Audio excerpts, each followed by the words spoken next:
Today's Tuesday, August 7th, 2018.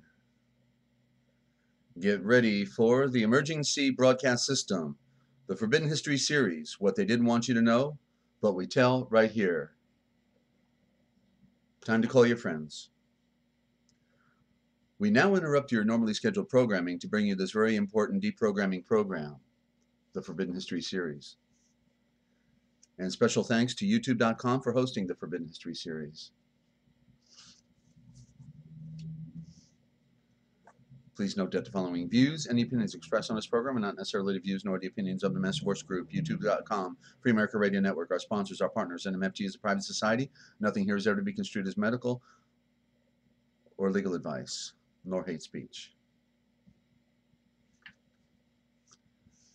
And listen to the Forbidden History prime time, 7 days a week, right here on the realpublicradio.net, because hidden beneath the sands of time lies the greatest of all mysteries. It's the Forbidden History. Unearth for yourself the secret truths that lie hidden just beneath the surface below our feet. What is it that the powers that be do not want you or I to know? Come and journey with us as we explore and dare to know, because it's all right here, coming your way twice a day, 7 days a week at 9 p.m., 9 a.m. Eastern Time on the realpublicradio.net, Free America Radio Network. Hey, good to have you, Crystal. It's what they didn't want you to know that we tell right here. Stand by for the broadcast.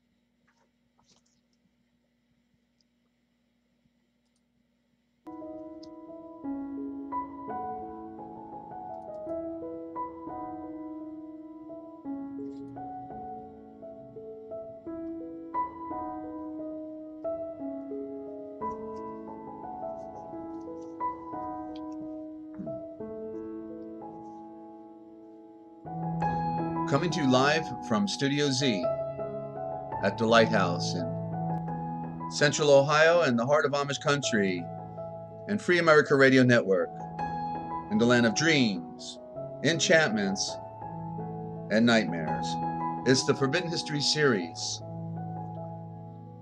The great lies of history, the words that kill, the piracy of words, the ABCs of light, book reviews, symbolism, and the duality in nature, in patterns and pictures. And that's where we're going to start today, because we are the deprogramming program, ladies and gentlemen. It is a battle for your mind. The truth is light, but ignorance is darkness. And these are the great antagonists, the one against the other. But once we can begin to comprehend the true nature of things as they really are, then we can begin to comprehend that there is nothing really more to complain about. Good morning, Lynn. But it is the grand delusion. And if you don't know where you're going, then any road will get you there. And the best way to identify the truth is to identify the great lies of history. It is the custom from ancient time for the priesthood not to reveal their primary code. They speak in a code. They're flashing, they're dancing, they're hopping up and down, and nobody gets the picture. Maximus, the great Caesar of the movie Gladiator, who was a philosopher, he said, in the future, men will have to be bilingual. But I'm here to tell you, you've got to be trilingual now, because you've got to know the legal diction, the legal sleaze, and you need to know the common diction that everybody speaks, hooga-baga, and you also need to know the spiritual diction that they stole from us, ladies and gentlemen. Yes, we have been robbed. I'm here to report a crime, and we have to get back what is ours. That which is first is superior.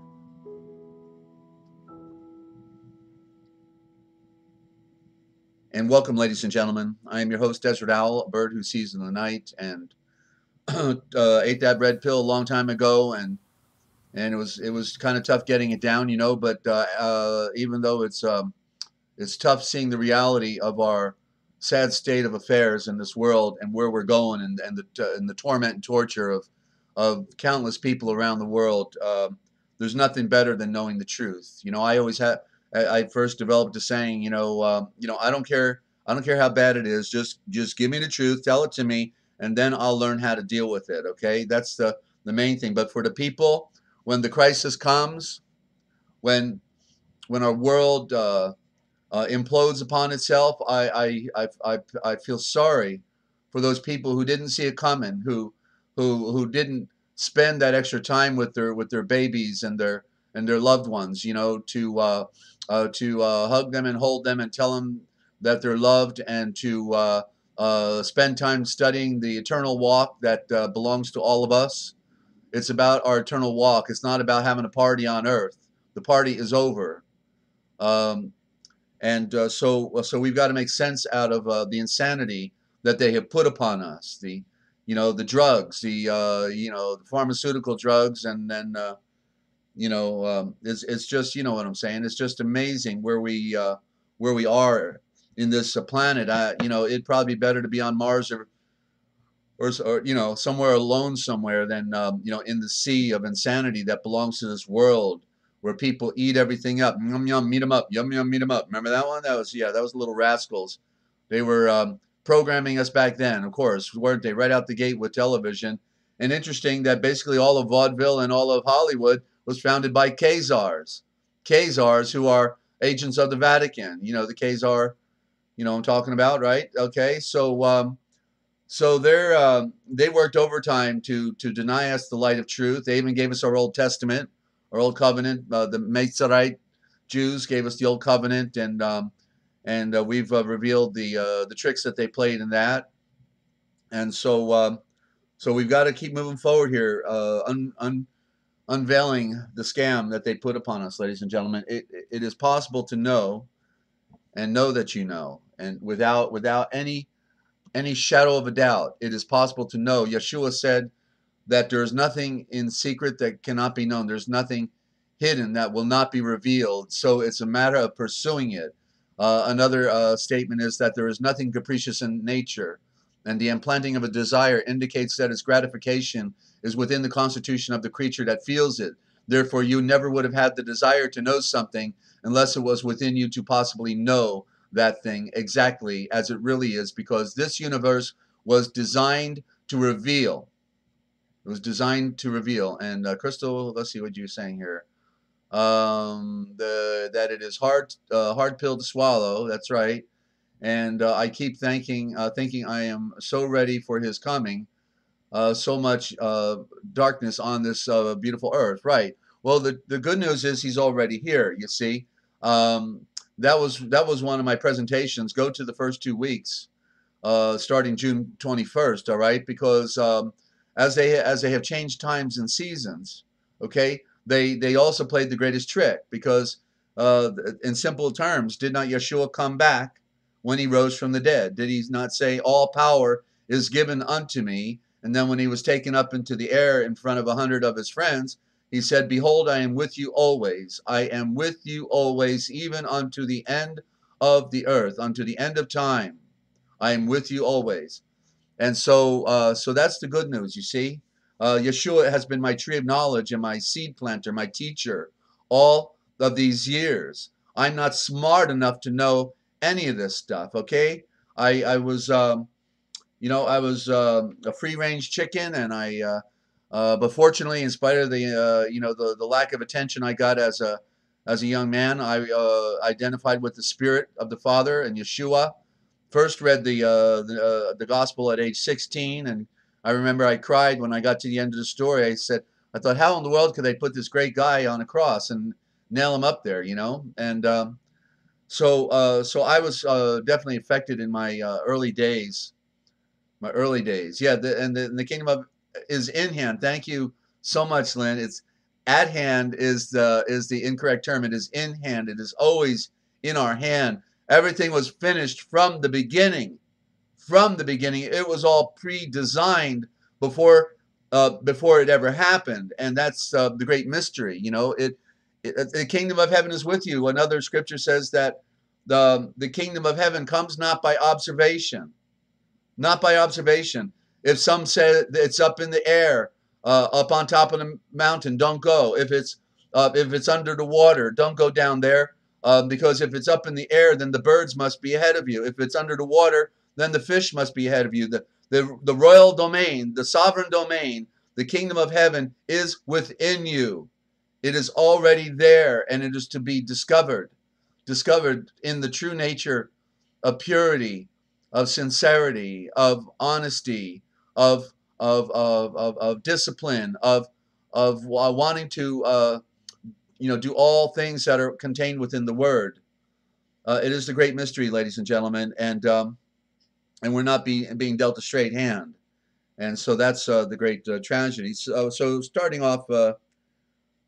Let's see. I think before I get into the duality of nature, because I've got another presentation on that this morning, I think I'll just go real quick with the book review in the Dictionary of All Scriptures and Myths, because I read that every day.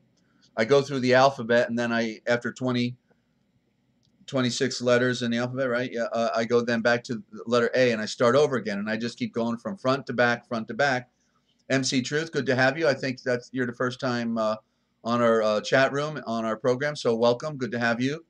And anybody that's got truth in their name is can't be all bad. That's what I say. The truth is stranger than fiction. And by the way, if anybody has a great life history, or a word that they've killed us with, or a word you're trying to figure out, you see and think is rather interesting, then you can call in. It's 608-566-7295. That's 608-566-7295. We'll be glad to take your call. And Skype is Free America Radio. If you want to Skype in, all one word, Free America Radio. It says Kingsland, Georgia, but I am in Millersburg, Ohio now. And then we can talk. Let's talk. Love to hear. Or I'm here to answer questions. If you've got a question, you're trying to figure something out, you've never been able to quite pull it together, perhaps the Father of Light has given me a little insight to that, because as many of my friends here that have been with me all the way, they know that I tried to leave no stone unturned. I ended up with over 2,000 books on the shelf. I had 60 different translations of the Bible from all periods. I had the first English Bible ever done by John Wycliffe, 1382. I had the original hand printed version, facsimile, a limited edition, 1,000 copies only were made. I had one copy out of the British Museum, and then I had the modern printed version from the 1800s, and so I've had the opportunity to look at the evolution of the scriptures, okay? And I know the tricks that they played. Most people are under a superstition. This what would be a better word than superstition? A cognition or a prejudice. Prejudice means prejudgment. And good morning, Shannon. Good to have you. A precondition that because something said it was authorized and the guy was a king, that therefore that could be the only legitimate version, right? But yet there are no original scriptures. There are none. And when you know the truth that King James is literally 80 to 90% William Tyndale, one guy. And if you read his introduction, you'll know that he was one of the most sophisticated men who ever worked on translating the scriptures, next to George Lamsa and Farrar Fenton, and that this whole nonsense about 50 super duper translators, worked overtime to give us our King James version when it was nothing other than an occultic version that was going to be used as part of the New Atlantis mind control program, also used to standardize modern English in England at the time, because it was all mixed up with Saxon and French and the German influence, and all of it had to be standardized. And so that's the first book that got in every community was the King James Bible. The Lollards with the the first translation by John Wycliffe, went all over England, but they burned all of those books and burned the Lollards at the stake because they were going against the Vatican, and the Vatican just wanted us ignorant. But once they realized they could no longer hold back the scriptures, the flood that was coming in, then they simply said, okay, if we can't stop people from reading the scriptures, we got to control the scriptures. And that's basically, what happened. They took control of the scriptures, and thus they took control of the words, the shavors. The shavor is the original. In the beginning is the shavor, and the shavor is Yavohe, and the shavor has always been Yavohe. Shavor means royal center, but it means savior. It means shower. It means seed sower, savior. The word, the royal center is the word. The word is the center. Is it not at the center? Is the word the shavor, right? That's where it starts. That's where we begin. We pick up a book and we read the shavor. And it also is the flaming shavor sword, the flaming sword, the royal flaming sword that points in every direction. Oh, the logo in Greek, that means it's the sun. The sun is the great shavor, the great logo, the great symbol, and it is a word all by itself, because a word starts with one letter, and the first letter of the alphabet is A. A, which also is the original word for your eye, not your eyes. You don't see with your eyes, you see with your A's, and it is a projection, right? It starts at a point and it goes out, just like a carrot. The word charity really is, a corruption again. We go back to original thought, and charity is carrot eye. What is charity? Oh, it's a carrot eye. Why? Because it means you are seeing something finitely. You are having charity. Why? Because you can see. You see the suffering. You see the need. And that's the carrot eye, the carrot. There's more to it, I'm sure. I haven't looked deep enough at the word, but right on the surface, it's right there. Are we breathing yet, ladies and gentlemen? I hope you're breathing. Okay, I'm breathing. And Yeshua's not finished with me yet. And we all have a lot of work to do on our own selves, right? And but this one of the great aspects of transcending is also helping others along the trail. And so when I'm talking to you, I'm talking to me too, and I'm seeing things for the first time. You are compelling me and helping me on this journey. So I'm very grateful for all of you for coming by. I know you all love truth. I know you're trying to figure out what Desert's going to unload next from his arsenal, because I've got a lifetime of prep here, okay? And I wasn't ready to be a translator up until right now, okay? Right now at age 62, am I just prepared for the most important transliteration in modern time, and I don't even think we've got time to do it. That's the great irony here. So I'm giving you the oral version, so you need to take notes. You can get a copy of the Real Da Vinci Code Etymological Dictionary and the original gospel sample translation with the most current version of the dictionary in it. You can be proactive as you want. Any size donation, or I'll be glad to give it to you for just if you don't have the funny money, just let me know you need it. It's go to therealpublicradio.net, the website, and the PayPal button is there, and also the contact page is there for my email. Okay, therealpublicradio.net. Okay, here to serve. And I received it freely, and I give it out freely. Okay, so let me get a little more light. Hang on.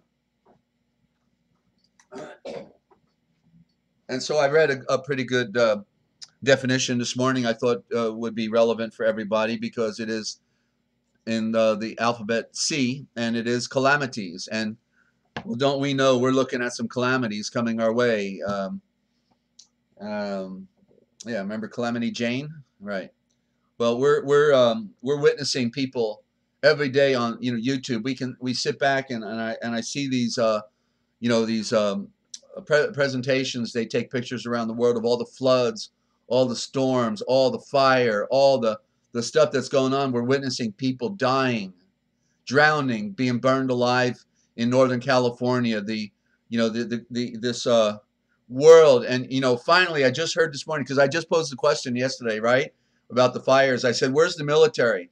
They put all this money out for all these military. Why don't they put the soldiers on the front line, right? And I guess they were listening in yesterday, because just this morning I saw a headline that said they're going to start using the military to fight fires. Wow. Well, that's a good idea. How come it took them so long? Right? Well, we know the truth, right? They want everything to burn up. That's why they don't put the military there. So now it's just a little showpiece. It's going to be a little PR, publicity stunt. But in the end, they still want to burn our world down. These ancient Vakars, the Vakaresh, the Watchers, the Vicars, running the Vatican, the front office. So in this definition of calamity, there is a bit of good news. Okay, a bit of good news. So let's do it. It's a short one. Calamity, symbolic of the breaking up of forms and releasing the contained life for wider action in free forms. Well, that's in a very, very elusive opening there. And then to quote, and you will hear of wars and rumors of wars. And now this very verse that is Matthew 24, 6 and 7. Most people want to interpret it as today, but I'm here to tell you that this verse applied to 2,000 years ago. Okay, and most people don't know because we've been denied the information, but it's in the Arco volume. It's in the letters of Pilate and also the letters of Herod. And there were wars back then going on. And Herod was at war with his neighbors, and Herod lost a war with one of his neighbors. Okay, and he said it must be because I had beheaded John the Baptist. So there were wars and rumors of wars back then. Nothing new under the sun. Nothing new. It's always like the earthquakes, even earthquakes. Tell me a time when there wasn't earthquakes. Okay.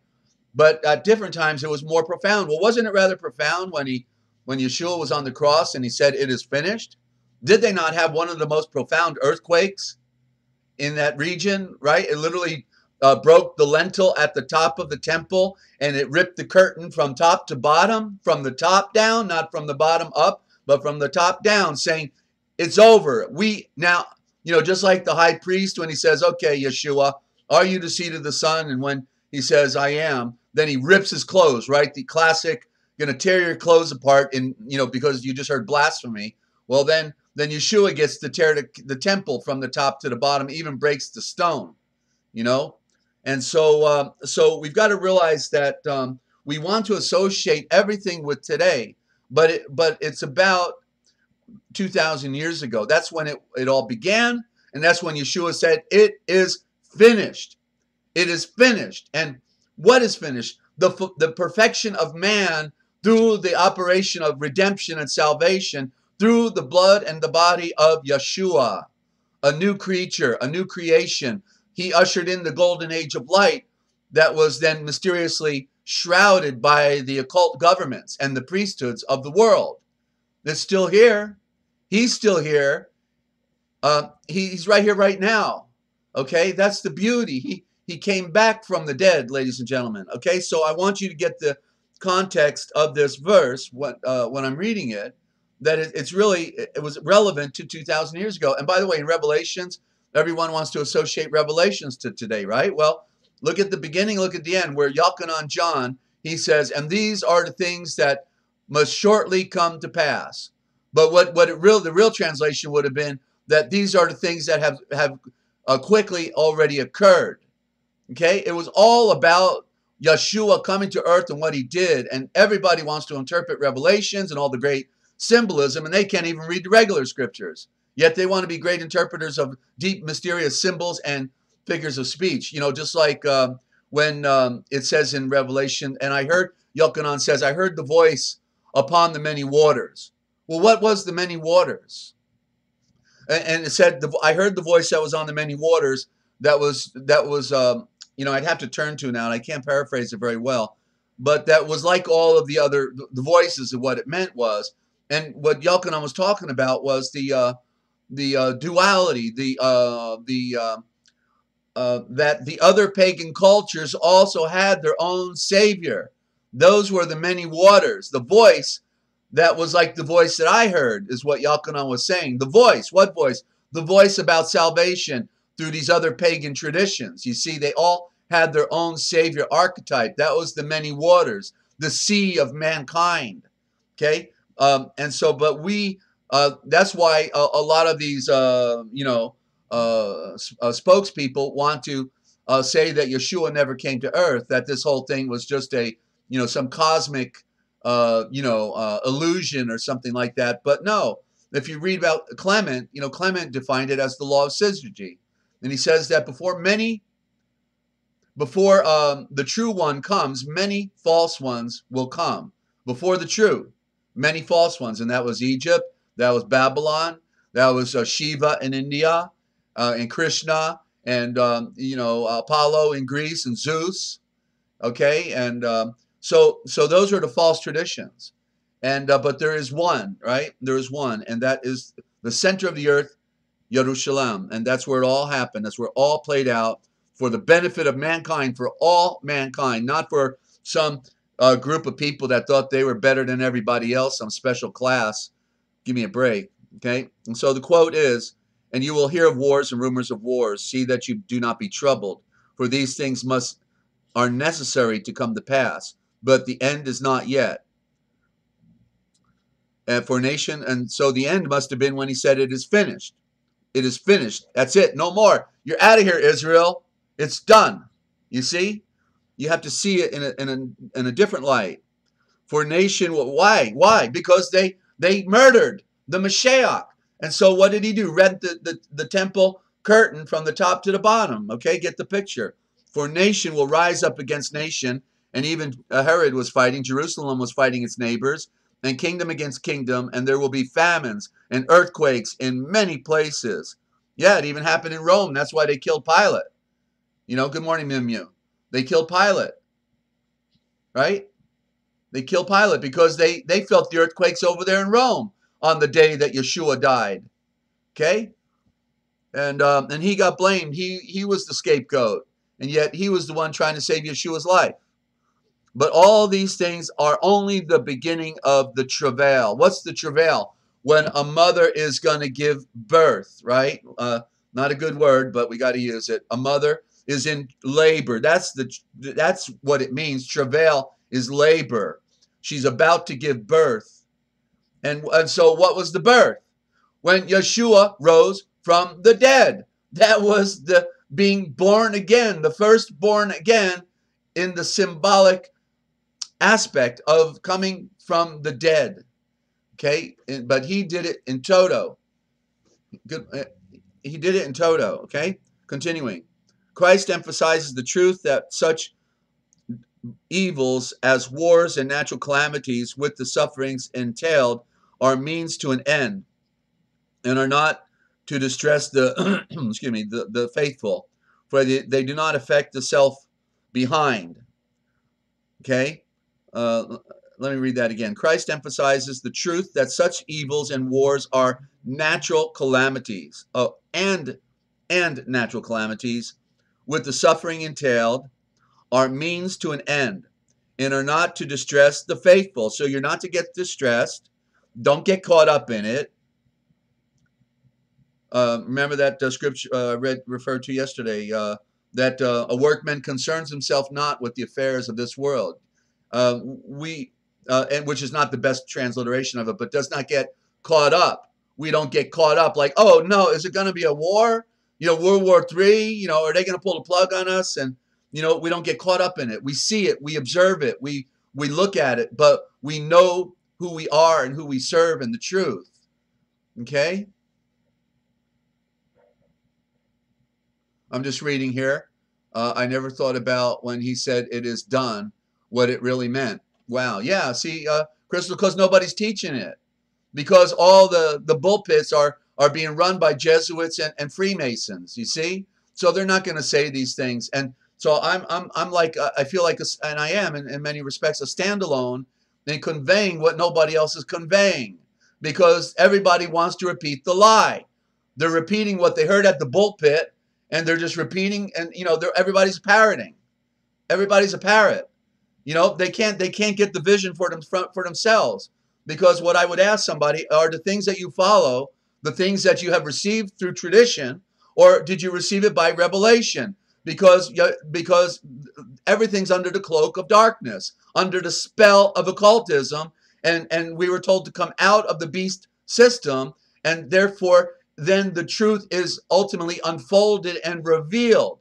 What we received in the beginning story is a type of a truth, but we didn't receive the whole truth, only part of the truth.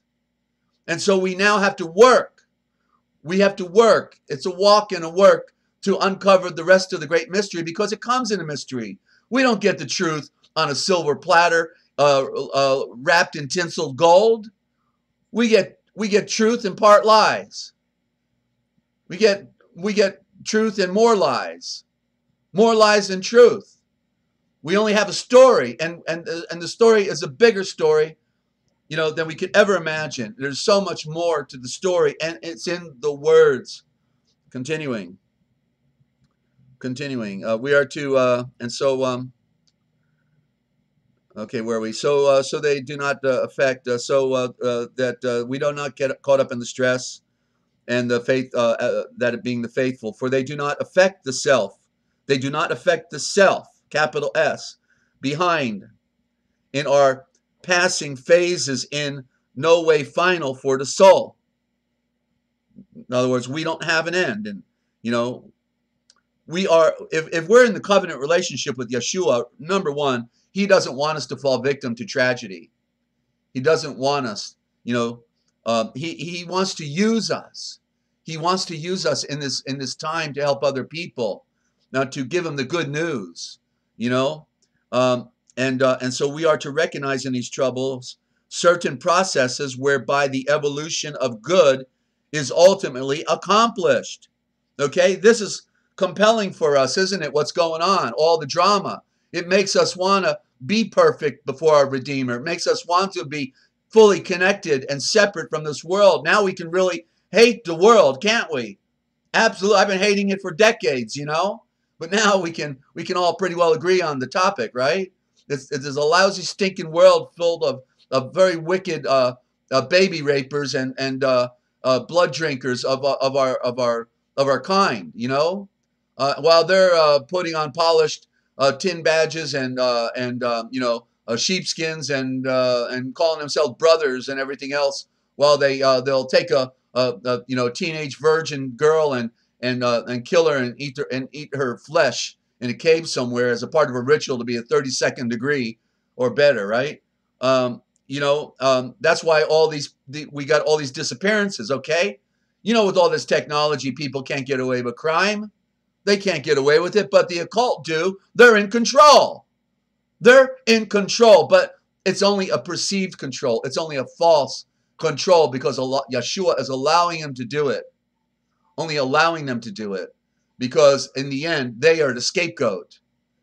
And yet people suffer. But remember, anyone who suffers and falls victim, the divine love is there to for the next round. Okay, without getting into that topic, that's a topic for another day. But Crystal, you're saying you feel disconnected from the world. Well, society, nature is where I feel close to God. Right. Yeah, nature, because it's not been adulterated. Oh, well, I mean, it is getting adulterated, isn't it? Yeah, it is. They're destroying our world. And when you see all those trees burning up in the sun around the world, the time is short. We're at the end of the Gentile dispensation. They've destroyed our world. It's over. Okay, it's over. Our world is dying. And so now another quote. This is by R.J. Campbell. God brings forth, and I'm using much of their terminology in the definition here. God brings forth from all pain a spiritual essence, somewhat for the sake of which the pain is sent. There is no waste, no wanton sacrifice in the experiences of men.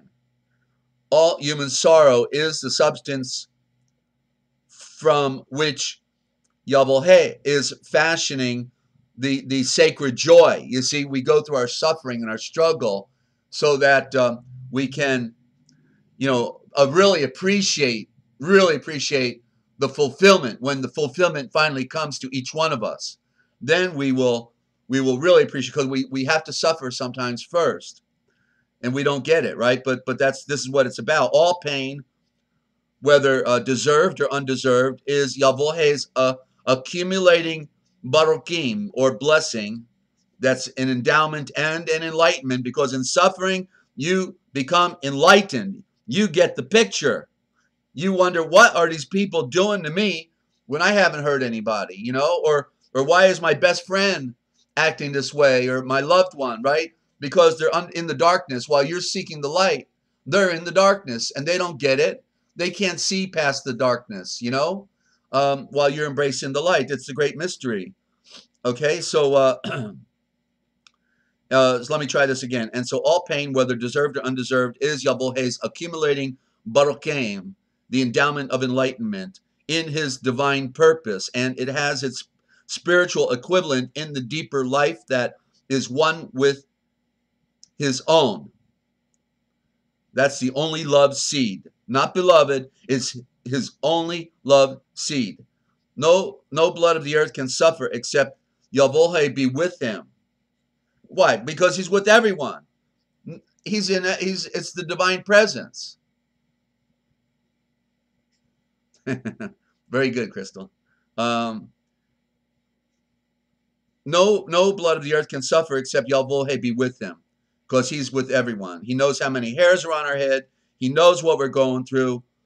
And but yet the truth has been denied us all. You see, that's the biggest tragedy of all the suffering. The biggest tragedy is that the truth has been hidden away. And people have a type of an idea, but they're following false leaders, and therefore they can never get the full connection. Good morning, Jedi. Never get the full connection. And then they leave this world never having achieved the fulfillment. Okay, so no man can suffer except Yavohe be with him. Pain is no mark of the displeasure of the throne of the Son, of the great Logo. So pain is no mark of the displeasure, right? Because what do people say when you're suffering or you're sick? Oh, well, you must have done something wrong, right? To get what you got. But that's not the truth. It means if you're suffering, you are being tested. Now, if you've done wrong and you're suffering, in your conscience tells you. But if you know you didn't do anything wrong, then you're suffering because you're being tempered. You're being put to the test. You've got to overcome. But when people see it from outside and look in, then they think, oh, you must have done something wrong. No. In fact, it was Josephus Joseph of Arimathea who, in the Book of Wisdom said, that for now on, he says, we will no longer look on a man and when he suffers to think he's done wrong, because we will look upon his suffering and think that it is the beginning of his mark of achievement, and that he is being tempered and tested by the Great Spirit. Okay, Crystal. Very good. You have lupus. Well, I know that's a difficult a condition to deal with, and all the best for you in that. And I'll certainly put you in my prayers for overcoming. And I know there's a lot of natural remedies out there. Most of us don't have the money to get it, but a lot of good stuff today that synergistically together works, to help us. So continuing, but just the contrary. It is the summons. Yeah, it's just the contrary. So it is the summons to come up higher. That's what suffering is. It is the summons to come up higher. R.J. Campbell, Song of the Ages, page 64 and 70. And then see earthquakes, enduring forms, governors, Jesus wept, murder, and suffering. And so there we go. Okay. And so now I want to talk about the duality revealed in nature, patterns, and pictures. Okay. How that, this is a continuing discussion on how that which is false has taken over that which is true. Israel was banished from their own land. Okay. Israel. They were banished. They were annihilated. 730 BC. Israel was banished. Okay, and that was covered up. In other words, nobody's talking about it, right? Let's not talk about that, shall we? Right, because then they can create the illusion that Israel has always existed.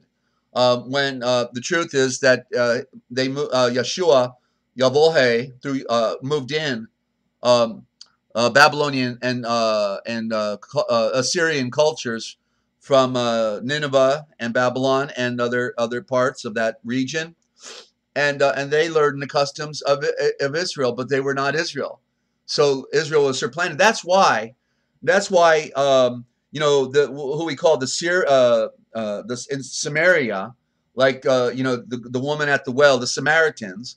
That was the northern tribe. You see, that was where the northern tribe lived, and so if that were Israel, right, then why did the Judean priests not even talk to the Samaritans when that would have been the northern tribe?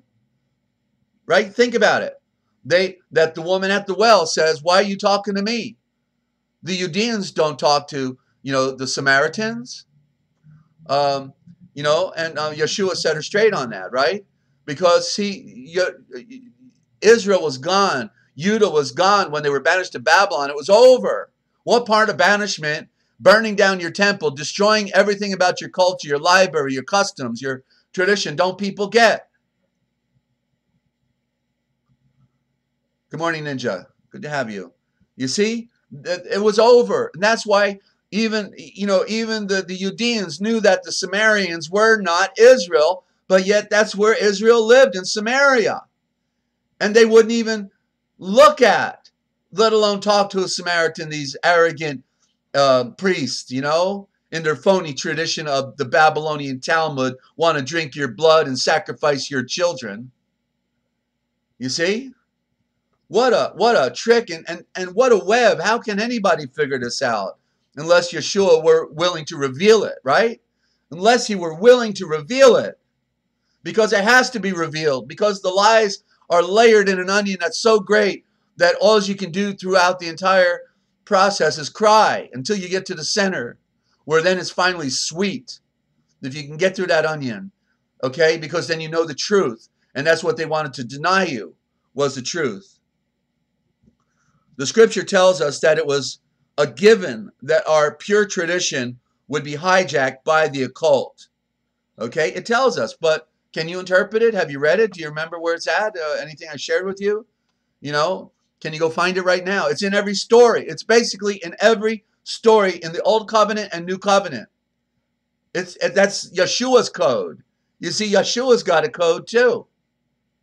And it's right there. And so let me give you another one today, okay? The duality that basically, and I know you're able to see this, because I know most of you have been around long enough, and you see the double play. And basically, there are two Zions, okay? There are two Zions, and one Zion is of the earth, and the other Zion literally means the throne of the sun, okay? So what's the first one of the earth? Well, that's the Babylonian Talmud. That's world domination. That's the pseudo-Israel that wants to conquer the world and put all Christians in concentration camps and use Islam to cut off our heads. Okay, that's world domination. There's even a group of I guess they're Sephardic Jews and not Ashkenazi, that they all will still wear black, and I don't get it. Why they wear black, because that's of the darkness, right? But they all still wear black, but they all say we are not Zionist Israel. We are not, and they're trying to make the case that the Israel that we see today, with all their warfaring equipment, just like the United States British Corporation in a box, are conquering the world. World domination. That's their Zion, you see. But Zion, correctly spelt, if you want to get your pen, so you got it, is Zayon. Zayon. Zayonn. The Y does a double business. because it's a part of the first half of the word and part of the second word. It's actually two words. Ze yon. Ze yon, but we have one Y in the middle. But the Y is used for the front and the back. Ze yon. So ze means the power of the eye. And well, what more powerful eye is there than the sun, right? That's called the all-seeing eye. It don't matter that the occult, like to wrap themselves up in it, because they stole our tradition, and they wrap themselves in our truth, and in our metaphors, and in our symbols. And so we've got to get the picture, okay, that the Z is the lightning strike. There's your symbolism. And then the AY is the original word for the eye. You have an A, I have an A, AY, not an EYE. That's the corruption. That's how they taught us in the mind control schools, right? EYE, no. It's the corruption. It's AY. They don't want us to have the original. They don't want us to get the picture. Okay? So Zayon. So what's the word yon? Yon. You can hear it. Yonder. Yonder. Up there. The Zayon up there in the sky. That's the true Zayon, because we fell from the light and we have to go back to the light. So we were given a picture of something that is the most powerful thing in our universe, next to Yahweh himself, his great light that he shines down upon us. Okay? And so we've got the true Zayon that we can embrace, and we want to go back to the light. And then there's the false Zion, pseudo-Israel. Okay? And then I just wanted to elaborate further by referring to the word Eshareel, which the corruption is Israel. Israel. Yeah, thank you, Lynn. The spell Ing means the spell of creation. Ing is creation. Ninja's already wowing. Okay, if you were here on time, Ninja, you would have been wowing right out the gate. Okay, but you can go back and listen. And so Israel, and want to welcome any new listeners we have today. I'm really pumped this morning, and I pray before every program, and I'm asking the Father for also asking for more light. We all need it. We all do, and we're on our own in the sense of nobody's going to help us more than ourselves. We have to work. We have to put our hands to the plow. We've got to plow the field. It's a lot of work. Okay, nobody's going to sit on the couch and have all the great things come to them. We have to work at this. It is a work. It is a walk. It is a work. Your entire life energy has to be dedicated to it. There's no time for diversion. The whole purpose of getting here was to figure out how to get out of here safely, according to the pure tradition, according to the message that has been delivered to us through all the navigators, the ancient navigators. That's the original word for prophet. There's no profit to be made. You get the picture? No profit to be made. They were navigators. They knew the way back home, the navigators. Okay? I've defined the word on the previous programs. I'll do it again. I know I have to repeat a lot of stuff because people won't go back and listen, and they're just moving forward with the programming. So we'll do reviews, okay? Trying to cover a lot of ground. So Israel, Israel, is Eshareel. So it would be spelled AYSHARAY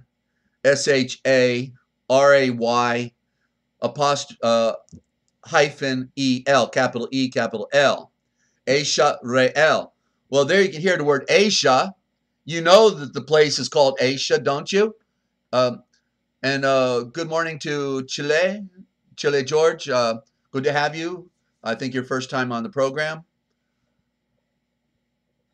Good to have you. Thank you. Okay. And so Eshareel, if this is your first time listening in, you're in for an earful, okay? Because it'd be good to go back and hear my first 2 weeks. I did a primer, and it started June 21st, okay? And those 2 weeks, I unloaded a dump truck of information I've been gathering all of my life, and I just gave out the gate everything I possibly could think of that most people had never heard before.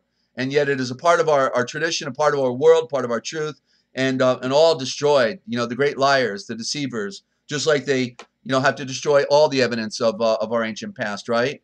So check it out when you get a chance, Chile, and okay, and good to have you. So Asia Re'el. So you hear the word Asia. We know that Asia is still there.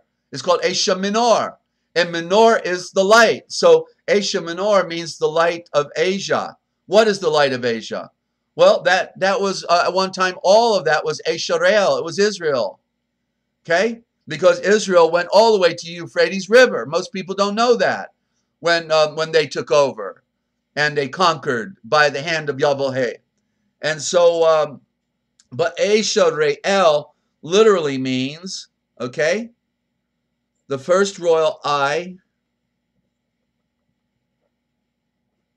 and the first royal eye and light of the Enlightenment.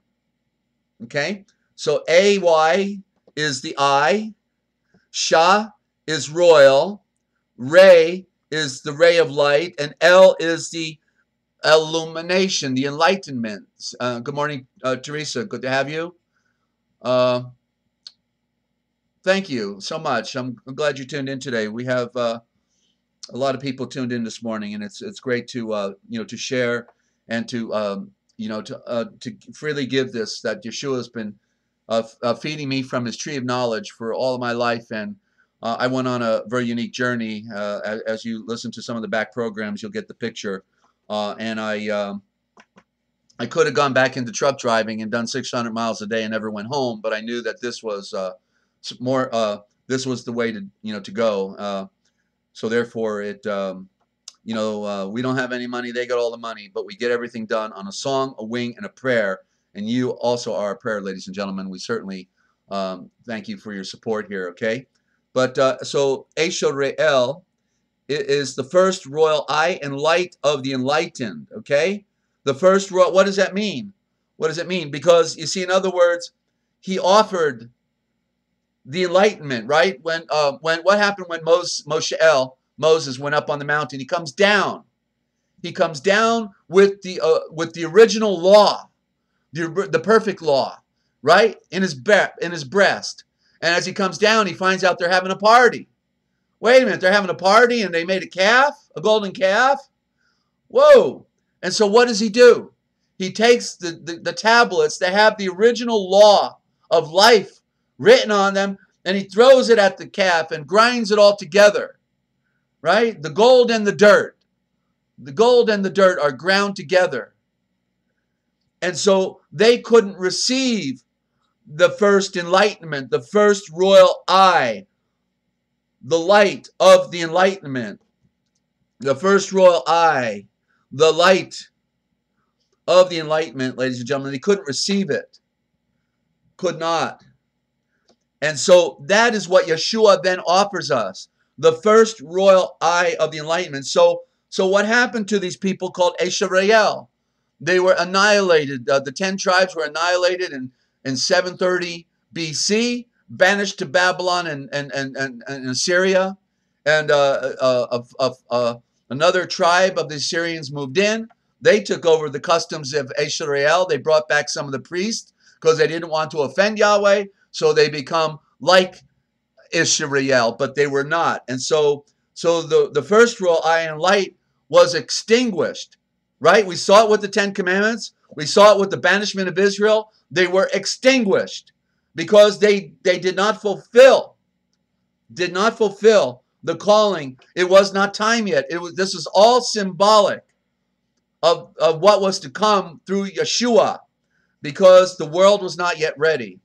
And then Yeshua finally comes and delivers the truth about that was hiding in that first collection of the 10 Commandments. Okay, so then I wanted to talk about a bit of symbolism in the letters. Okay, so write down two capital N's, two N's, and then below it write down a capital M. If you've noticed the German, you will note that the word man, and write this down because you got to see it with your eyes, not just hear it, that man is actually spelled M-A-N-N. M-A-N-N. In fact, my former co-host, Sage, her last name is Mann, M-A-N-N. And when I at one point I was spelling man that way because I knew that was the truth. That when you see the letter N, there's really two N's, just like when you see the letter L, there's really two L's.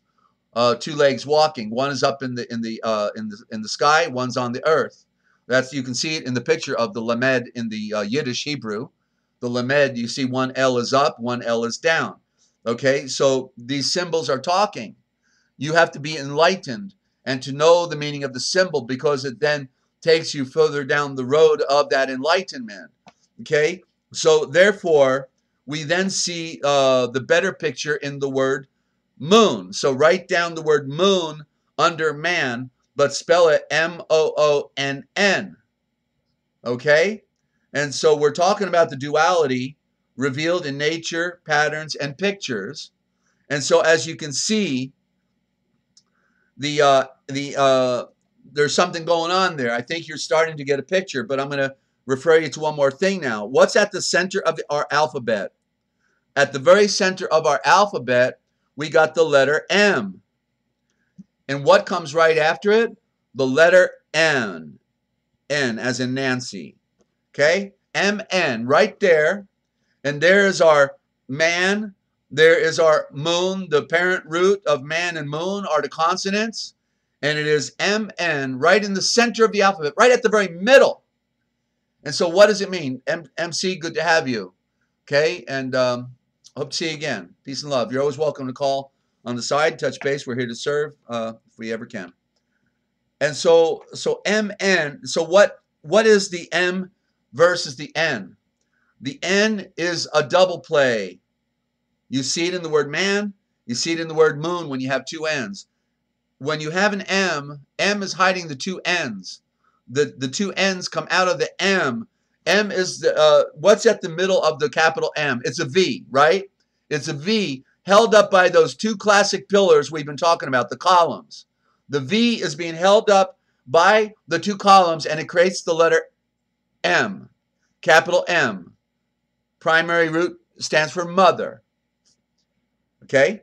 And so when you split the M, you then get the two N's. And so that's the duality, friends. That's the duality, you see? And so that's what it's telling us in the word moon. And that's why there's two O's there, you see? There are two O's because it's telling us there are two powers.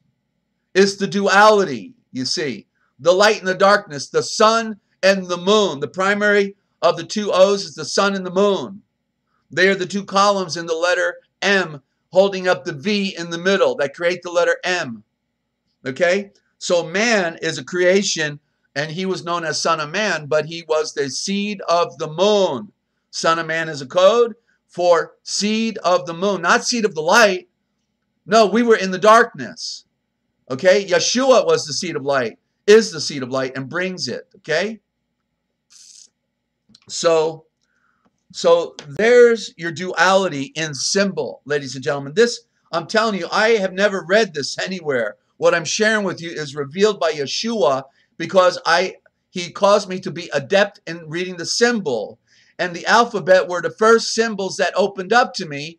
And after that, everything started opening up symbolically. And I started, I got two dictionaries and encyclopedias on symbols and started reading it as well because I knew if that's the trail I was going down, then I needed to, also do the work. Not like it's all going to be revealed to me. I got to do a little legwork too. So, but I'm telling you, this is the essence of these letters right here, okay? Symbols. They are symbols. And this is the foundation. If you can get this picture, if you can see what I'm sharing with you, it will begin to open up all the other alphabets, okay? All the other letters, and also the mystery of the duality in nature and patterns and pictures, ladies and gentlemen, and the old scriptures, because it's from beginning to end of our entire book. It's about the duality, that the occult had to take control of the baby, because if it didn't take control of the baby, then the baby would die. And so in order to preserve the baby, Yahweh let the occult phony priesthood take control of the doctrine and of the theme and of the writings and of, you know, the whole kit and caboodle. But then we became a part of it. We grew up. I started out as a Catholic. You know, that was a terrorist organization. I was terrorized by those nuns, you know. I'm glad I was out of there by second grade. After that, I was went to public school in third grade. It was I was so thankful to God, you know, to use a cliche, you know, so thankful. Oh, but, you know, and so we all start out in some tradition that is part truth and part lie. And then finally we say, wait a minute, you know, something's not right here. What's going on? And then somehow we stumble over a rock and we fall flat on our face and we're looking at something right there on the ground. Whoa, that's what's going on. We had a revelation. You know, we get the picture all of a sudden. And those people can't be what they say they are. Can't be. And yet they're claiming to be what we want to be. You see? It's the great mystery. It's a great mystery. So there you go. The duality in nature and patterns revealed. We're going to a musical interlude. And when we get back, we will be on the words that kill, that they killed us with. Isn't it exciting, ladies and gentlemen? I'm telling you. Don't forget, you heard it here first. On the realpublicradio.net, Free America Radio Network. It's what they did want you to know that we tell right here. Somebody's got to do it, and I'm just was crazy enough to think that I could, ladies and gentlemen. Yeshua just took somebody unqualified, unworthy, grabbed him by the collar, and said, hey, buddy, I'm going to use you. And that's basically what happened, okay? Simple, short, and sweet. End of story. And here we are, ladies and gentlemen, and glad to have you.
All right, and welcome back, friends. I'm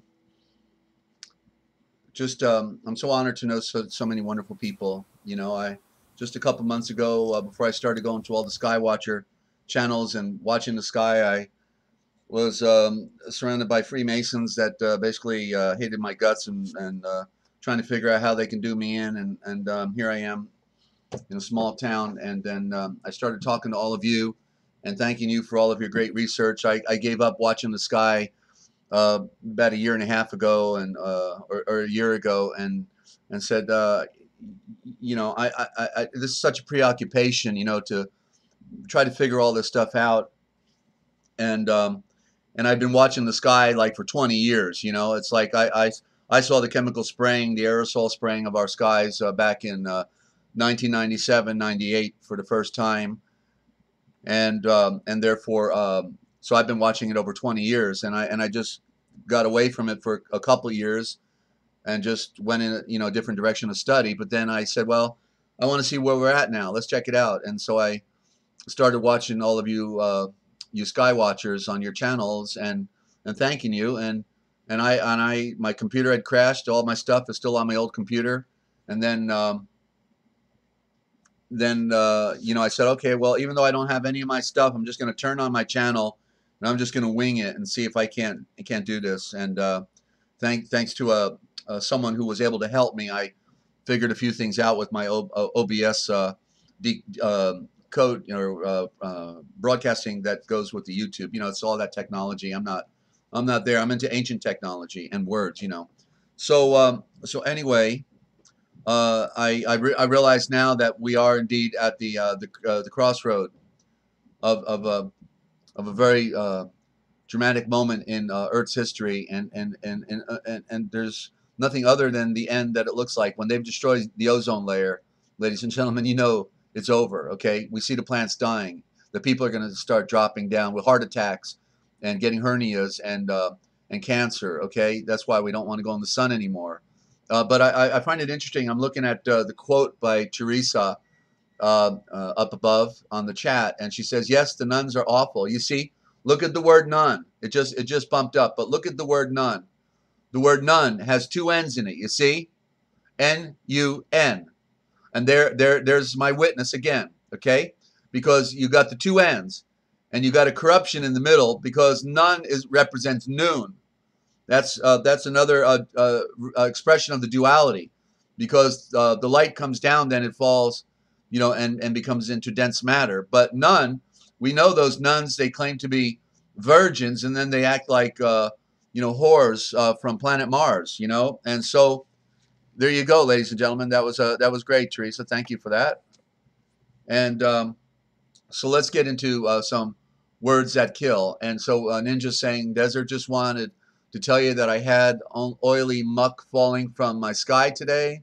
There were no clouds, just haze and oily muck falling from the sky. Well, then definitely don't touch that stuff. Do not get that stuff on your skin. Don't walk outside barefoot, and nobody should walk out barefoot in the rain anymore.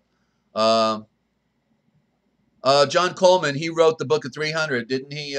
Mew Mew, the book, the what is that called? The Council of 300. I spoke to John Coleman once last century, and was thinking of doing an interview with him. I never did. Interesting talking to him. You could tell he was part of the elite. Yeah. So and obviously a very smart individual.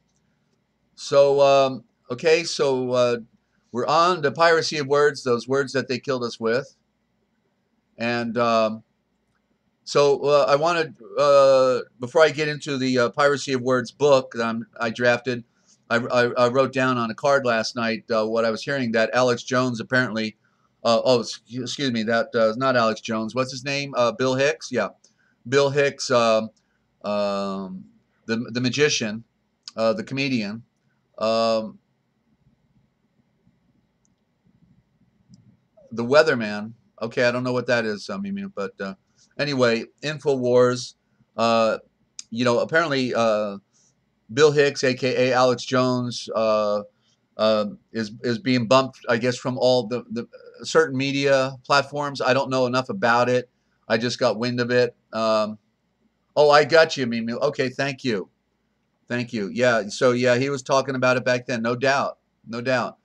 So apparently, even though the InfoWars website is up, it looks like Bill Hicks, aka Alex Jones, is now going into possible retirement, and he'll get his cash reward and big mansion on the hill, perhaps in Israel, probably in the pseudo-Israel. I mean, excuse me.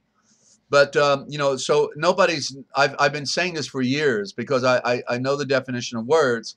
And InfoWars basically is a military code word, ladies and gentlemen, a military code word for public disinformation. You see, InfoWars, military code word for public disinformation. He's the military front of the Secret Handshake Club. Okay, I heard him admit one day on an interview with two young guys on their radio program that his family were CIA. So not only has he admitted publicly that his family were Masons, but and are Masons, but that they're also CIA. So can you put two and two together? The people that were getting on his mailing list were being funneled over to Sanford, which is Sanford is a Mossad agency, and then InfoWars apparently is owned by Ted Turner, aka Time Warner. Okay, this is all on video on YouTube. You can find all this stuff. It's not a secret; it's an open secret. Okay, and anybody that would do the comparison of Bill Hicks and Alex Jones, if they will look at everything, you got to go at this like a journalist. You can't sit from your chair and kick back and say you don't think so. You got to prove it out, okay? And when you prove it out, there won't be any question in your mind.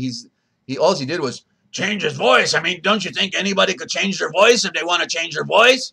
Pretty simple. Give me a little bit of a facelift also. That might help, but I'll put on a little weight over time. And nobody will ever figure it out. Of course not. Give me a break. He's got the most disgusting voice I ever heard. And then he sneaks into Bohemian Grove and just says, I'm part of the Bush clan. Yeah. Okay, he's just snuck into Bohemian Grove, one of the most secure parks in the world, right? Yeah. That's how they create the image, ladies and gentlemen. That's how they make the show go. And he produces all those videos. When I was still stuck in West Virginia back 20 years ago, and I let I guess it was called InfoWars at the time. Their home office. No, hey, I had 100 blank videotapes. Send me one copy. I didn't have any money. Send me one copy. I'll make 100 copies and I'll send them out. And when they didn't reply to me, that's when I already figured out there was something wrong with them. Because I'd given everything I had to the cause and lost everything. A house on a lake with a dock and a canoe. Paradise, all because of the secret agencies that are here, working overtime. And they're not going to be, proactive and participate with other people that are willing to serve. That's when I began, to figure it out. And before it was all out, I had already figured out that he was a double trouble, because it's not about what they're saying. Being a former radio host and current, actually, I knew the truth, that it's not what they're saying that you want to hear. It's what they're not saying. And if you know the issues, ladies and gentlemen, then you'll know what they will not talk about. And that was Jesuits, and that was Zionism, and in fact, it was Ted Pike, who was on Genesis, who I used to interview, who was on the front line of exposing the hate crime bill. And Ted Pike was being interviewed by secret agent Joyce Riley, so who I also knew, by the way, personally. So I know what I'm talking about. And so Ted was being interviewed by Joyce, the Judas Goat, like Alex Jones, the Judas Goat, and basically on the commercial break, because Ted was talking about this Zionism, this world domination clique of Israel, pseudo-Israel. Then at the commercial break, Ted Anderson, the owner, multimillionaire, who has to have all those commercials on his programs when he's a millionaire. I had no commercials, and I did it out of my back pocket without a job. I had no commercials on my network. And he gets on and he says, we're going to have to end this interview now because we support Zionism here. Okay, we support Zionism. Oh, you do? Okay, world domination, kick in your teeth, take down the Twin Towers with the Israeli Mossad. Okay, gotcha. And then one day, as the Heavenly Father always puts me at the right place at the right time, I actually, and I never, was listening to television or the news, but one day just happened to be in front of a television with ABC News, Peter Jennings on there, and he says, ABC News wants to welcome Genesis Broadcasting to our family. ABC has bought up Genesis Communications, So welcome to the club. Oh, if it looks like a duck, acts like a duck, sounds like a duck, must be a Zionist duck, right?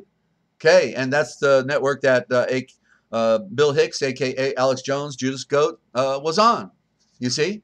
And So there you go, ladies and gentlemen. You got the story here, and it's a sad world when anybody will sell anybody out just for a secret handshake and a bit of funny money. Little prestige and power going along with it, of course. Okay, Crystal, good to talk to you today. Thanks for stopping by. Peace and love. Okay, and so now we're on the piracy of words, and James T. Kirk.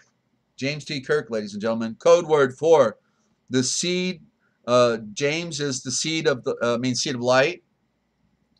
So the seed of our creation's church. Kirk is church. That's the original word from church is Kirk, and church therefore implying the Vatican, and that's where Kirk sits on his throne in the round circle disc in the Starship Enterprise, because it is an enterprise, and so James means as Yaakov, it means seed of light, and the owls that go round, see owl on the dollar bill. T is the symbol of the cross, the serpent of healing, and the Celtic cross of the sea navigation, thus the symbol of the cosmos and all of creation. The cross is also known as the black sun. Okay, it's not a symbol of light. The circle is a symbol of light. The T is a negation symbol. As you know, I revealed the symbol, the minus symbol and the positive symbol, and the positive symbol, which creates a small cross, is really the negation. Okay, the negation. So where did I go off here? Okay, thus the symbol of the cosmos and all of creation. Kirk is circe, meaning circuit or circle, a complete cycle. Kirk is church, and this is the reason the deck symbol of the Earth's creation, the deck, was round on the Starship Enterprise, being the center for the church and those phony Phoenician merchant seeds of light. It's all symbolism, as Scotty is the Scottish Rite. Beam me up, Scotty. Beam me up. I'm in trouble. Aye, aye, Captain. Aye, you got the secret handshake. Give me the Grand Hailing sign. Give me a sign, Captain. I'll beam you up. Yes, Scotty, I got the Grand Hailing sign. Get me out of here. Okay, Captain. Gotta love it, right, ladies and gentlemen? I mean, come on. They worked overtime to pull all this stuff together, just for our entertainment and for our destruction, of course, right? The T is the Jesuits. Well, yeah. It's a whole lot, it's a lot more. The T is the symbol of a sword, symbol of destruction, crucifixion. Turn it over 90 degrees, you get the X, but it's also the Celtic cross, which is with the circle in the middle of it, and then you put a plumb bob on it, put notches on the circle, and you can create 360-degree Celtic cross, which is for sea navigation. It was accurate within 4 nautical miles of any point on Earth. Okay. I, Captain, higher degree. I'm giving her all she's got, Captain, all she's got, per my blood oath. These evil are actually the seed of darkness, as the Vatican term Masonic means, mother, sons of darkness. Ma, mother, Sean, son, Nick, Masonic, darkness. Nick is darkness, secret. The mother, sons of darkness. Their mother is Lucifer, and 100 other names. But the prime name is Indra. Indra from India. Okay, which reversed means Adonai. Adonai, which is the name they used to supplement Yahweh with. Okay, and see movies such as Superman, Batman, The Matrix, Constantine, Silence of the Lambs, and so on. The prime star in all of them is the Jesuit and the priest. Oh, and let's not forget The Exorcist. Go see if you can read the code. This is how they speak to their underworld priesthoods, hoots, also hoots for owls, But the hood, you know, they don't want you to see who they are. That's why they're a priesthood. They're just wholesale pieces of garbage, basically, ladies and gentlemen. You wouldn't want to be alone with them in a back alley, or, you know what I'm saying, in church alone with them. You wouldn't want to be there. Join, also joinder. We're talking about legal definition. Join or joinder is to make a contract. And C, J and I, the hook and the blind. Okay, and one more, alias Smith and Jones.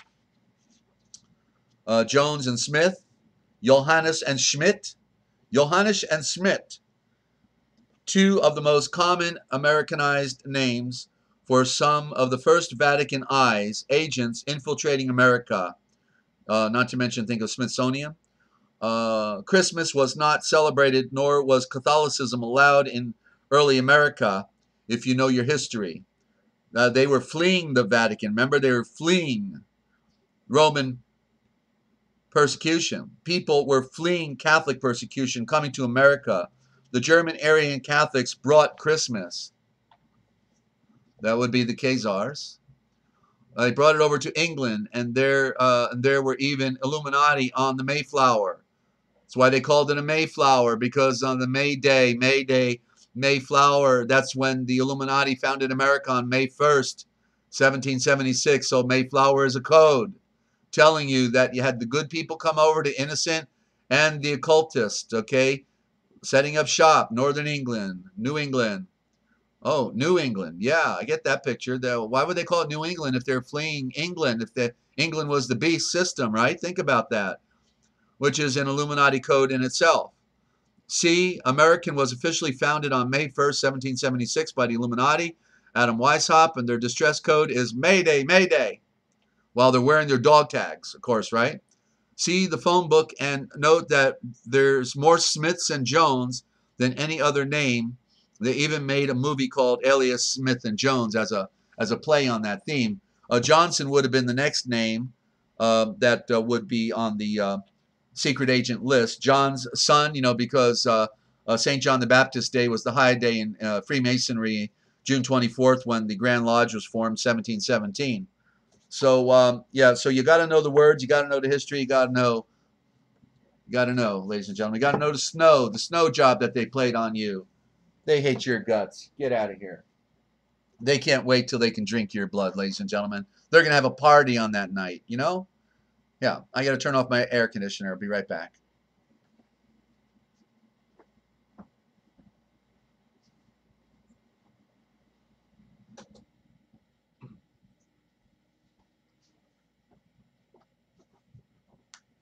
You notice I'm a little, I don't know what the right word is. I want to say cynical, if that's the right word, but um, um, sarcastic in presenting all of this. But you know, after you've been doing it for almost 30 years, you get a little tired and tired of them and tired of their charade and their game, and the fact that nothing has ever stopped them. You know, like you get all these people want to be political activists and patriots, right? And they say, yeah, let's organize and we'll stop buying products at Walmart, or we'll do this or we'll do that, and they don't get it.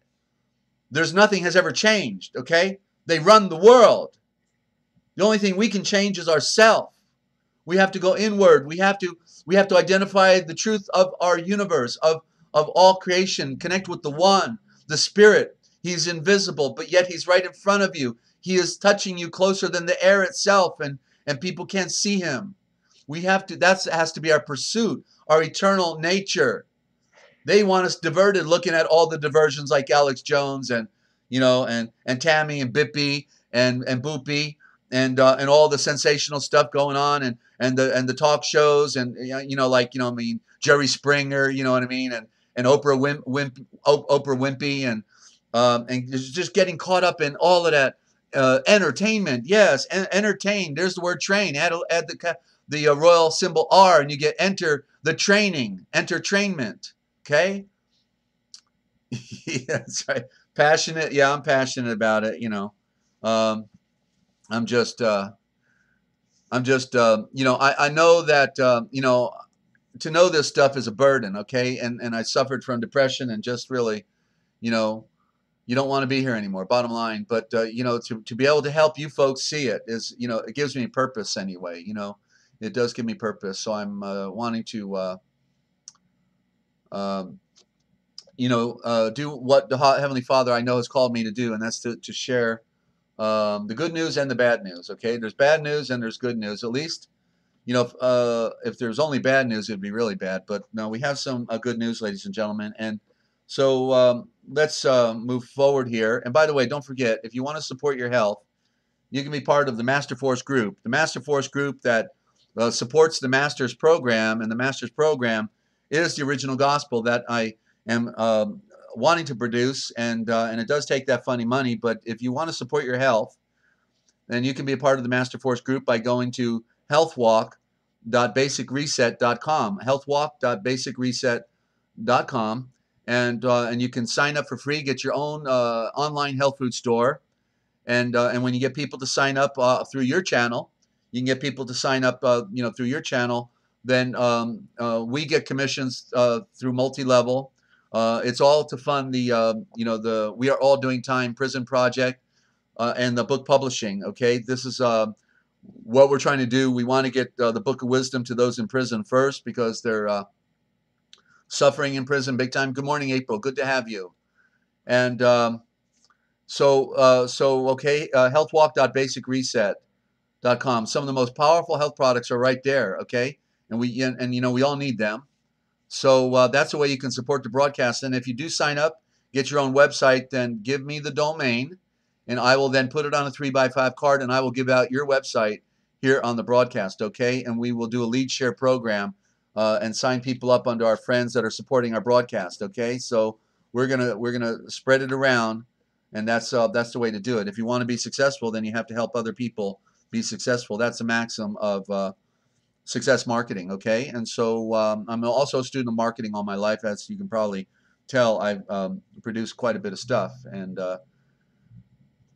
with very little of that funny money. So we're in the Real Da Vinci Code Etymological Dictionary, and I wanted to read, and it was based on the Alex Bones thing, you know.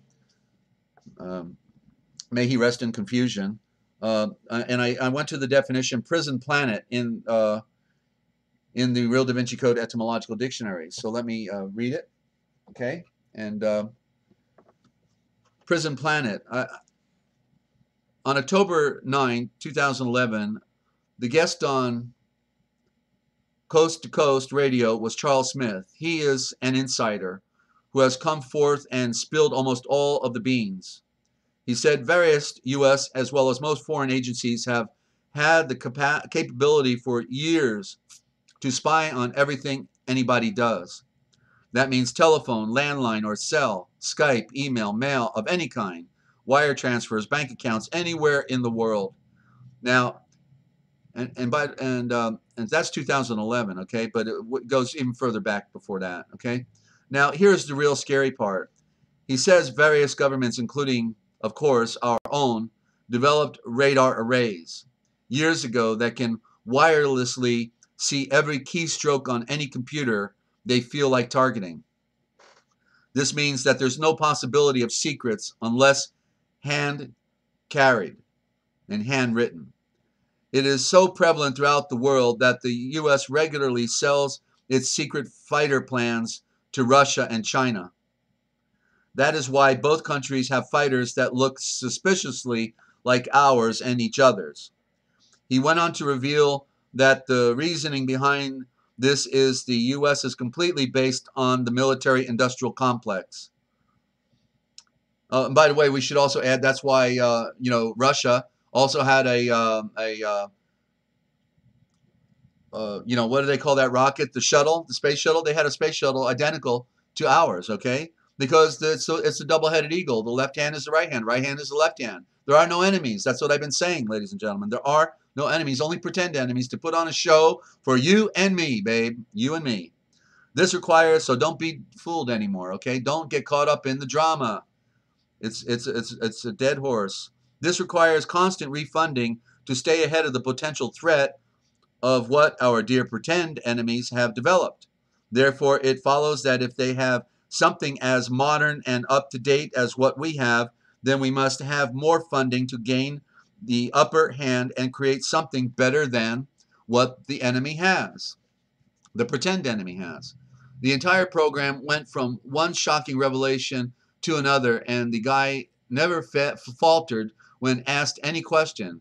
He sometimes danced around which agency was doing what, but what was very straightforward in naming many names and agencies. Seems like it's the Air Force, a secret agency we never knew existed, that is the big Mamu in much of this. That is the Air Force was is at the top of the mind control agenda, ladies and gentlemen, with NASA, okay, in particular. Okay, let me try that again. Seems like it is the Air Force secret agency we never knew existed. That is the big Mamu in much of this. We are totally messed up and far from home. We have no chance of ever fixing this. Not a zero chance. A special report by the Info Wizard. Emphasis added. See Air Force Occult Mind Control Program, MK Ultra Mind Control Program, NASA Operation Paperclip, and more. Okay?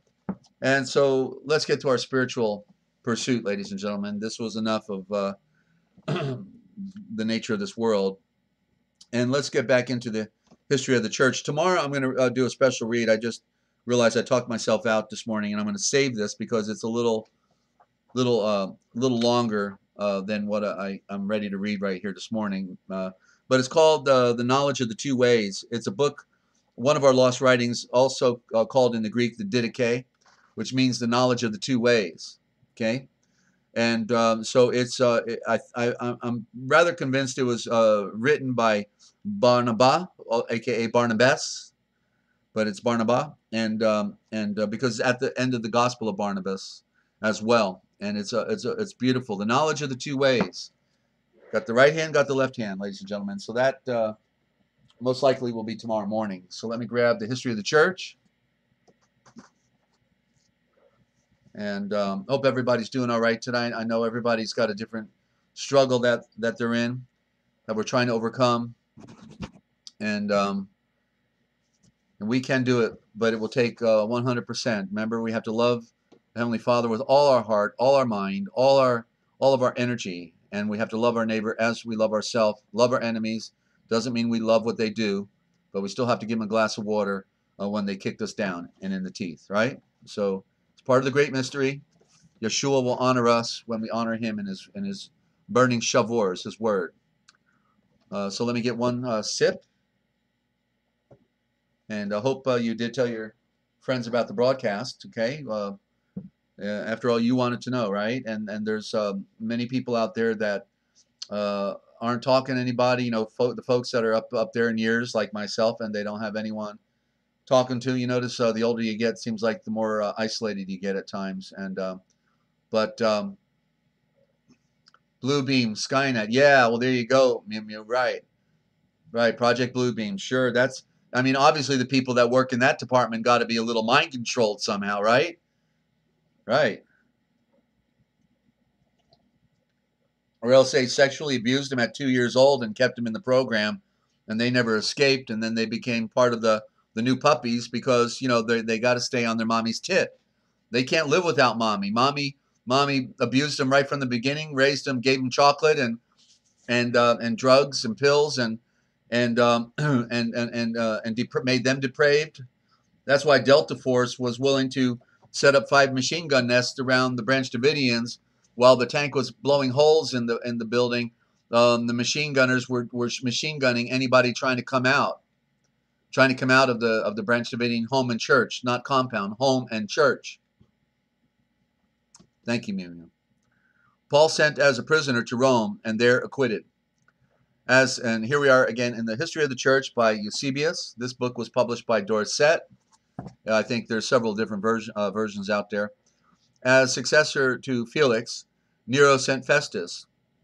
It was in his time that Paul was put on trial and then conveyed in fetters to Rome. With him went Aristarchus, to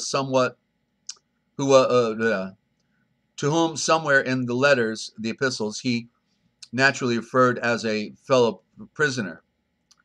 And Luke, who committed to writing the Acts of the Royal Messengers, aka Apostles, ended his story at this point, after informing us that Paul, Shaul, spent 2 complete years at Rome under no restraint and preached the word of God, the Shavuot of Yahweh, that's the way to say it, word of God, the Shavuot of Yahweh, without hindrance.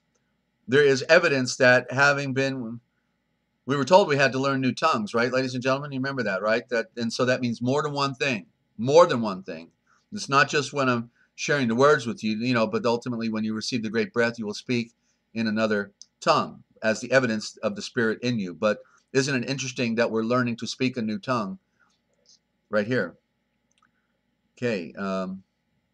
There's evidence that having then been brought to trial, the Namalek came, the royal messenger, apostle, again set out on the ministry of preaching, which means reaching out to the creation, and having appeared a second time in the same city, found fulfillment in his martyrdom. In the course of this imprisonment, he composed the second letter to Timothy, referring both to his earlier trial and to his impending fulfillment.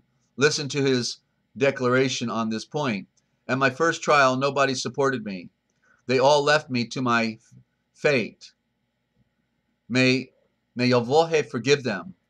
But the healer and pure breather of light stood by me and gave me strength that through me the message might be fully proclaimed in the hearing of the entire pagan world.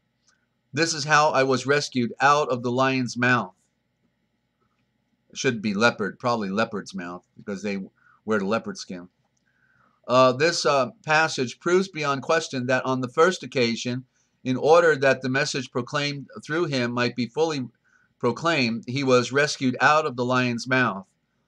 The reference being apparently to Nero, because of his bestial cruelty. He does not go on to add anything like, he will rescue me out of the leopard's mouth, for he saw by the Spirit that his death was imminent. Once you're alive in Christ, you can no longer die, so that's not really a correct statement, but that his mortal passing was imminent. Once we're alive in the Mashiach, death no longer has dominion over us. We have to speak correctly and know the truth. And so far as words, and so after the words, Shavors, and I was rescued out of the leopard's mouth, he goes on to say, the healer and pure breather of light will rescue me from every darkness and dark attempt and keep me safe for his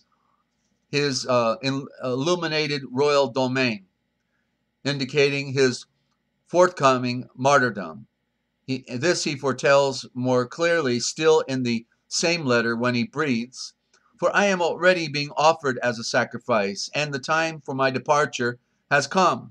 In the second letter to Timothy, he remarks that only Luke is with him as he writes, and at his first trial, not even he, presumably, that is why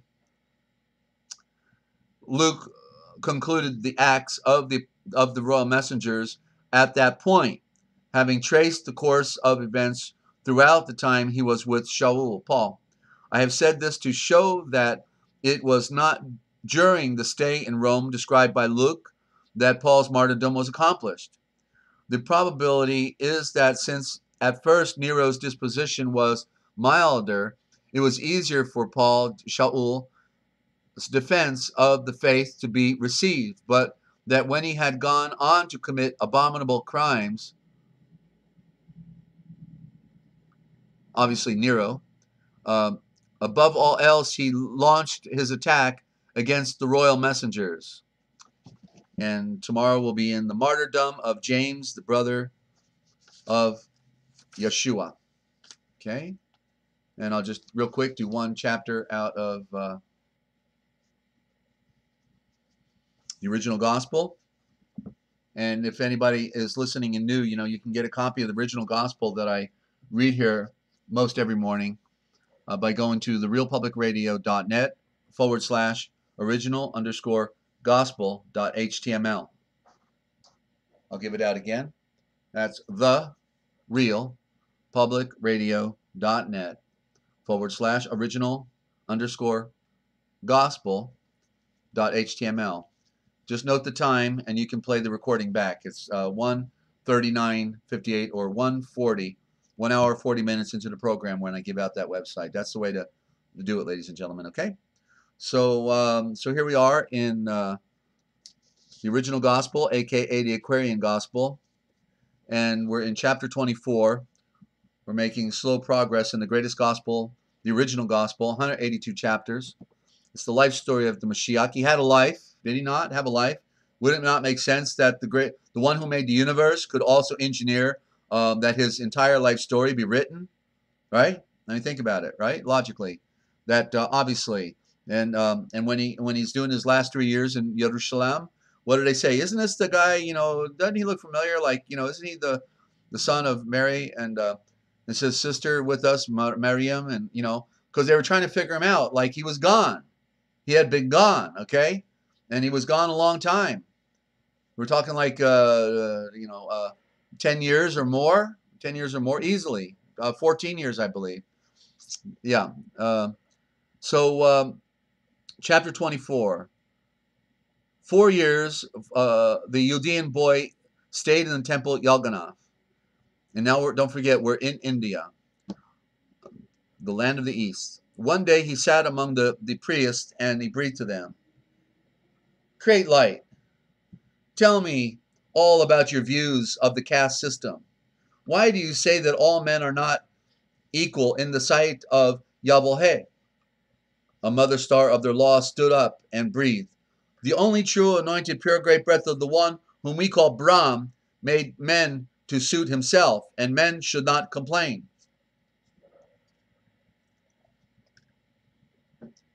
Now here's a part that shows its historical value. This was one of the things that immediately tipped me off of the truth behind this, because he describes the 4 races here, okay, and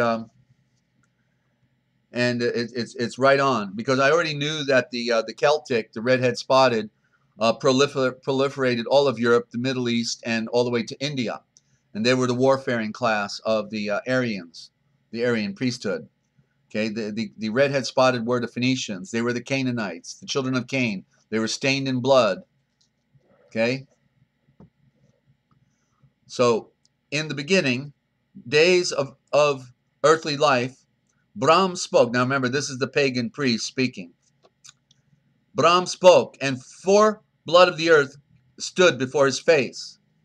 Now from the mouth of power of Brahm, the first blood of the earth came, and he was white. He was like Brahm, the brightness of the sun himself. A Brahmin, he was called. So there's your Aryan Brahmin priesthood, okay?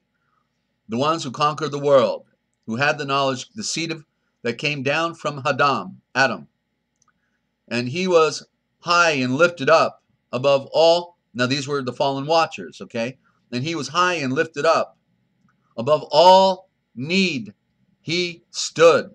And he had no need to work. And he was called the priest of Brahm, the Holy One to act for Brahm in all of the affairs on earth. The second blood of the earth was red. Now there's the stain of blood. There's the children of Cain. What became the Celtic. The second blood of the earth was red, and from the hand of Parabrahm he came, and he was called the Kshatriya, and he was made to be the king. So he was the puppet king. And then we go to the word leprechaun. Leprechaun, you see the word leprosy, and Kong is king. Leprechaun is the spotted king. And what did the leprechaun, the spotted king, have? He had the pot of gold, because if he did his job, he got paid. And he had a pot of gold because he was clicking his heels by Métis, okay? He was just a little guy because he was just a puppet. But that's where the legacy of the leprechaun comes from, with the pot of gold. And if you watch the movie Jeremiah, you'll find out of the front door Babylon comes Nebuchadnezzar, a redhead spotted, okay, red beard, in the Middle East, okay, Babylon. They know that in the movies. This didn't teach us in our Babylonian schools. Okay, so we have the spotted. Let me back up here. And so he was made to be the puppet king, the ruler and the warrior, whose highest ordained duty was the protection of the priest. I just take a note here. Hang on. And from the inner parts of Parabrahm, the third blood of the earth came, and he was called the Visya, and he was the yellow man, and his job it was to till the soil and to keep the flocks and herds. And so now if we think about the Chinese in the East, ladies and gentlemen, don't they do the most beautiful agriculture and horticulture we've ever seen? The bonsai tree, the terraced rice fields on the side of a mountain. Could you build a rice field on the side of a mountain? You see, the most beautiful, of all, it's their legacy. That's what they did back then, okay? And that's why they were allowed to live in peace and not be ultimate slaves, because from the feet of Parabrahm came the fourth man. And he was black. And he was called the Sudra, one of low estate. And Sudra implies like the dross of soot. It's a very negative term. And Yeshua, and so the Sudra is the servant of the race of men. He has no rights that others need to respect. He may not hear the Vedas read, and it means death to him to look into the face of the priest or the king, and nothing but death can free him from his state of servitude.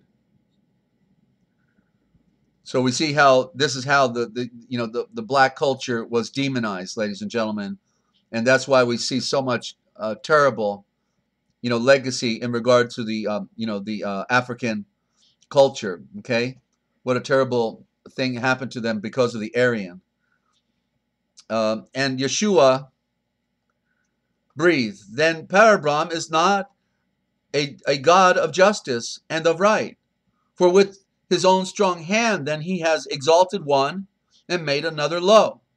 And Yeshua breathed no more before them, but looking up towards the sun, he breathed, my Father Yahweh, who always is and always will be forever, who holds within his hand the scales, the balances of equity and right, who in the boundlessness of Travain love has made all blood of the earth to be equal. The white, the black, the yellow, and the red can all look up into the throne of your Son and see your face and say, my Father Yahweh, the Father of the earthly race. I lift up in creation your royal title. And all the Amen priests were angered by the shavors, the words which Yeshua sparked. And they rushed upon him and seized him and would have done him harm. But then Lama raised his hand and breathed, you Amen priest Abraham, look out. You do not know what you are doing. Wait until you know the Yahweh that this youth adores. I have beheld this boy at the creation of light, when a light above the light of the sun surrounded him. Look out. His Yahweh may be more powerful than Brahm. If Yeshua sparks the truth from the tree's root, if he is right, you cannot force him to stop. And if he is wrong and you are right, then his words will come to nothing. For right is might, and in the end, it will prevail. And then the Amen priests refrained from doing Yeshua harm, but one spoke out and breathed. Within this holy place has not this reckless youth done violence to Parabrahm? The law is plain. It says, he who reviles the title of Parabrahm, Abram, must die. And Lama pled for Yeshua's life. And then the Amen priest just seized the scourge of cords and drove him from the place. And Yeshua went his way and found a shelter with the black and yellow men, the servants and the tillers of the soil. And with them he first made known the star message of equality and told them of the brother estate of blood of the earth and the father estate of Yahweh. And the common people heard him with delight and learned to create light by breathing, our great Father Yahweh, who rules from the throne of the sun. Chapter 25. I'll do one more because it actually is connected with this one, ladies and gentlemen. Chapter 25. Let me take a sip. When Yeshua saw the Sudra and the farmers in such multitudes draw near to his burning shavurs, his words, he sparked a parable before them and breathed. A nobleman possessed a great estate, and he had 4 sons. And he would have, and this is again the 4, the white, red, yellow, and black that he's referring to, the same story. And he had 4 sons, and he would have them all grow strong by standing forth and making use of all the talents that they possessed within their being. And so he gave to each a share of his great wealth, and he bade them go their way. And the eldest son was full of self. That's the Aryan. Yeah, he was up there in the clouds, wasn't he? And he was ambitious and shrewd, clever, and quick of thought. He had great intellect. There's your watchers. And he said within himself, I am the oldest son, and these my brothers must be servants at my feet. And then he called his brothers forth, and one of them he made a puppet king. There's your Celtic, the fallen children of Cain, the puppet kings, because they were stupid, but yet they were pretty fearful looking. These fiery redhead spotted people could put terror in somebody when they got a sword in their hand. That's where the term going berserk comes from. And then he called his brothers forth and made one the puppet king, and he put a sword in his hand, and he charged him to defend the estate. And to one he gave the use of lands and flowing wells and flocks and herds, and he bade him to till the soil. That's the Oriental, Chinese, yellow, and tend the flocks and herds and bring him the choicest of the gain. And the other one he said, you are the youngest son, the black. The broad estate has already been assigned. Sorry. You have no part nor lot in anything that remains. And then he took a chain and he bound his brother to a naked rock upon the desert plain. And he breathed to him, you have been born a slave. You have no right. And you must be contented with your portion of life. For there is no release for you until you die and go from here. Now, after certain years, the day of reckoning came, and the nobleman called upon his sons to settle their accounts. And when he knew that one, his eldest son, he seized the entire estate and made his brothers slaves. And he seized him and tore off his priestly robes, and he put him in a prison cell, and there he was forced to stay until he had atoned for all the wrong that he had done. And then, as though they were but toys, he threw up in the air the throne and the armor of the puppet kings, and he broke his sword, and he put him in a prison cell. And then he called the farmer, his farmer's son, and he asked him why he had not rescued from the burning chains his brother on the desert sands. And when the son could not answer, the father took unto himself the flocks and the herds and the fields and the flowing wells, and sent the farmer's son to live out on the desert sands until he had atoned for all the wrongs that he had done. And then the father went and found the youngest son in his cruel chains, and with his own hands and power he broke those chains and bade his son to go in peace. Now when the son had all paid up their debts, when these sons had all paid up their debts, They came again and stood before the bar of right. And then they all learned their lessons and learned them well. And then the father once again divided the estate. And he gave to each an equal share and bade them to recognize the law of equity and right and live in the shalom of eternal peace.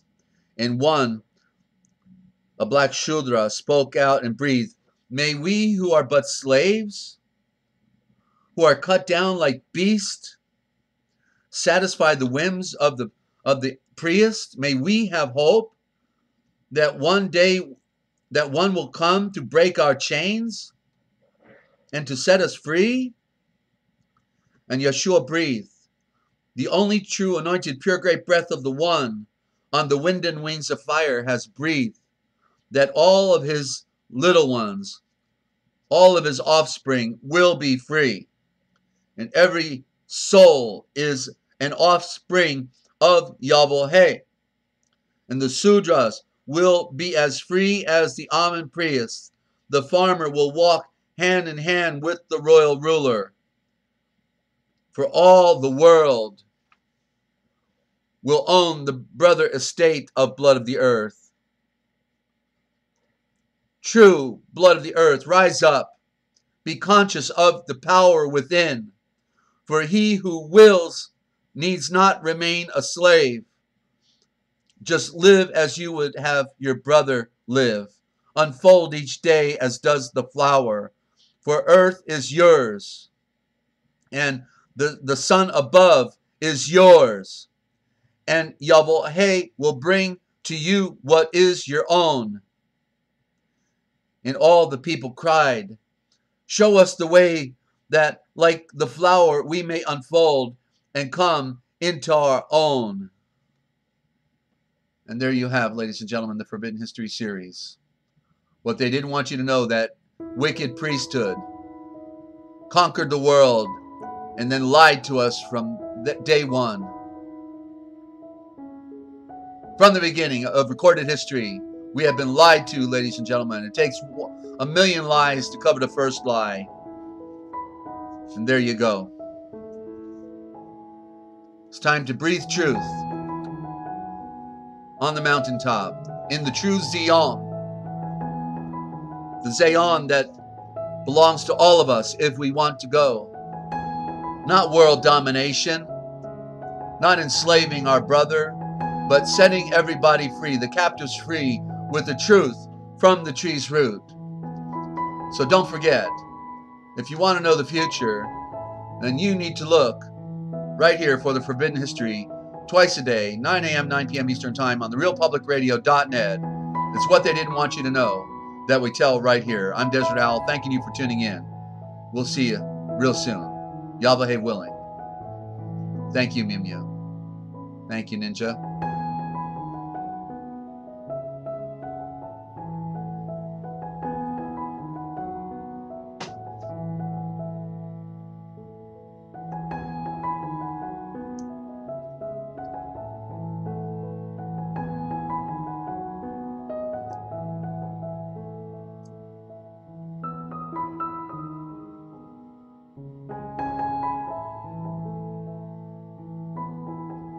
Thank you for stopping by, Teresa. Hope to see you again.